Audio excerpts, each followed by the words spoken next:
But just realize the first thing is you have to get a product online.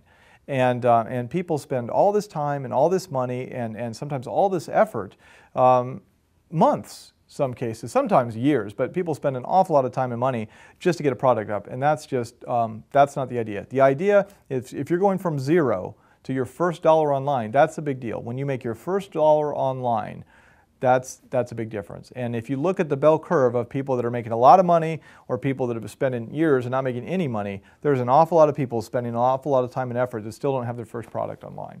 So pick something, do the keyword research, do the niche research, do whatever, but figure out whether you're going to sell an ebook or you're going to sell something else.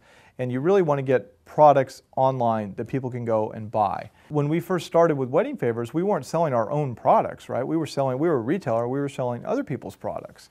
And so if we'd have waited to, it just wouldn't make any sense, but people do it with ebooks all the time. And it's crazy where let's say that we didn't even know that Wedding Favors was really going to work and we're going to go manufacture products overseas and import them. I mean, you just wouldn't do that. But people spend all this time, they don't even have a product for it. They've never sold an ebook before. They've never built a list before. They barely, know how to spell autoresponder. They've never written, a sales letter before, but they're going to go create an ebook.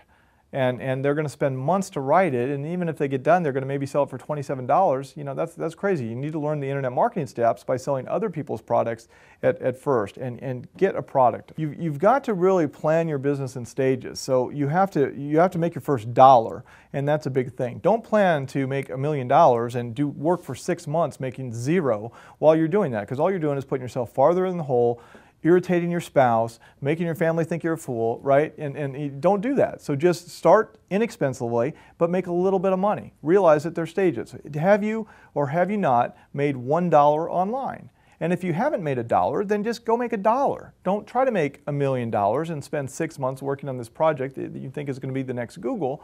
Just go make $1. And then make enough to replace your current income, and then make enough to, so I kind of put these things in stages, like, using American terms, like $5 grand a month. For most people, if they can make $5,000 or $10,000 a month, that replaces most jobs. Not like, big executives and big company jobs, but for most people, if you can bring in $5,000 or $10,000 a month, somewhere in there, net, which, by the way, is not that hard to do on the internet. We're not talking about making millions of dollars here. We're talking about having a website that makes 5 or 10 grand a month.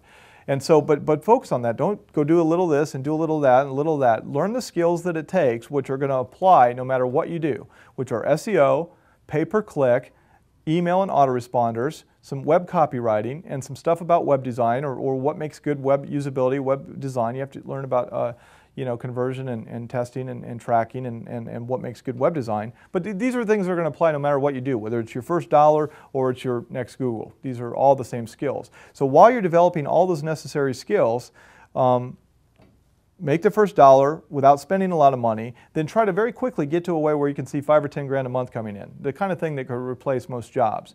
And then you got to set your eyes at about 20 grand a month.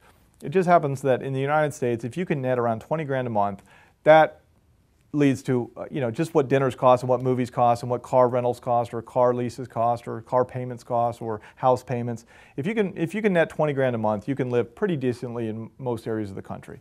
And that's a little harder than just getting to 5 or 10 grand. I mean, it's definitely a logarithmic scale, right? It's like PageRank. It's harder to go from 6 to 7 than it is to go from 2 to 3, and that's the whole idea of the bell curve. But as you get to 5, it's much easier to go from 10,000 a month to 20 than from never made $1 thinking that you're going to go immediately, open up shop and start doing $20,000 a month. So you've got to go in stages and target it that way.